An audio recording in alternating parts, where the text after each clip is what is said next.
I was lying in an ICU bed. Machines were breathing for me. My body had given up, but my mind was still awake. Every beep sounded like a warning, not just of death, but of how alone I truly was. A nurse stood beside me, a stranger, holding my hand, because my own family wasn't there. I wasn't scared of dying. I was scared of dying, without hearing my son say, "I'm coming." So I picked up my phone. My fingers were shaking. My vision was blurry. My voice barely existed. And when I whispered, "Beta, I'm in the ICU. Please come." He paused, then said the words that broke something inside me forever. "I'll come tomorrow. If I can. Tomorrow, if he could." That was the moment I realized some betrayals don't scream. They whisper, and they echo for the rest of your life. That night didn't feel important, just a little pain in my chest, a little dizziness. Like always, I ignored it. Mothers ignore pain, because everyone else comes first. But the pain grew sharper, my breath shorter. The room started spinning. I remember falling, cold tiles against my face, my heart racing like it wanted to escape my body. Someone screamed my name. Someone called an ambulance. Red and blue lights. Strangers shouting numbers. A mask pressed against my face. And then, darkness. In that darkness, my life replayed. I saw myself holding my son for the first time. So small, so helpless. I remembered skipping meals, so he could eat, wearing old clothes, so he could have new ones, staying awake all night when he was sick, then going to work without sleep. I remembered standing alone at his school functions, clapping the loudest, smiling the hardest. I built my entire life around him. I never imagined he wouldn't show up when my life depended on it. When I opened my eyes, white lights burned my vision, tubes everywhere, pain everywhere. The doctor said, "You're lucky." Lucky? I felt empty. I called my son. "Beta, I almost died." He replied casually, "Ami, I'm busy today. You know how work is." Busy. That word echoed louder than the machines beside me. The ICU isn't silent, but it feels silent. Machines beep. Doctors walk. Nurses whisper. Yet you feel invisible. I watched other patients.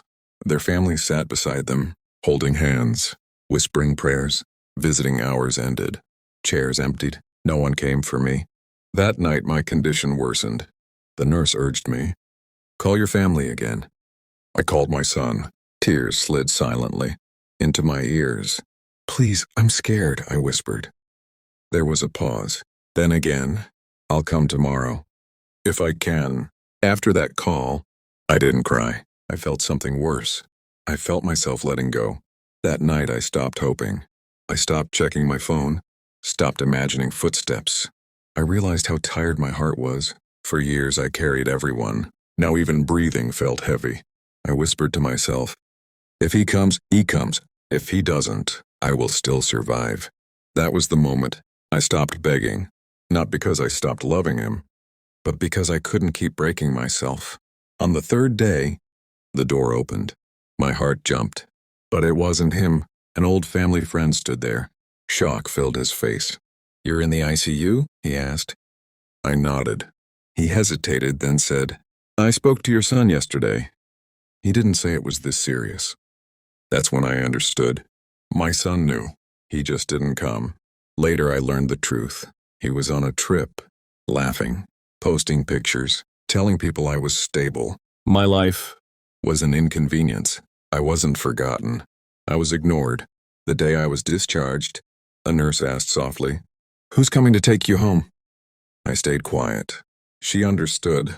A taxi waited outside. No flowers, no hugs, just survival.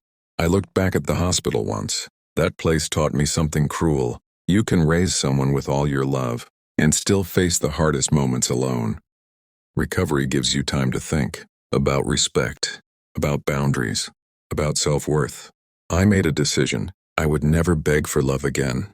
Weeks later, my door opened again. My son stood there, quiet, uncertain. "Ami," his voice cracked. I keep thinking about that night. He stepped closer. "I thought you'd wait," he said. That word, wait, like I had waited my whole life. He sat down slowly, his hands shaking. "I hear your voice in my dreams," he cried. "You kept saying you were scared, and I kept saying tomorrow. What if you had died? he whispered. I looked at him and said softly, "You would have lived." Silence crushed him, because some realizations hurt more than punishment. I forgave him, but forgiveness didn't bring my heart back. I stopped calling first, stopped explaining my pain. He felt the distance. One day he asked, "Why do you feel so far away now?" I answered quietly, "Because I learned how to live without waiting for you." That was my justice. If you're listening to my voice and your parents are still alive, don't wait. Don't say tomorrow. Don't say if I can. Because one day, tomorrow won't exist, and regret will sit beside you forever. I survived the ICU, but the mother who waited for her son that night, she didn't.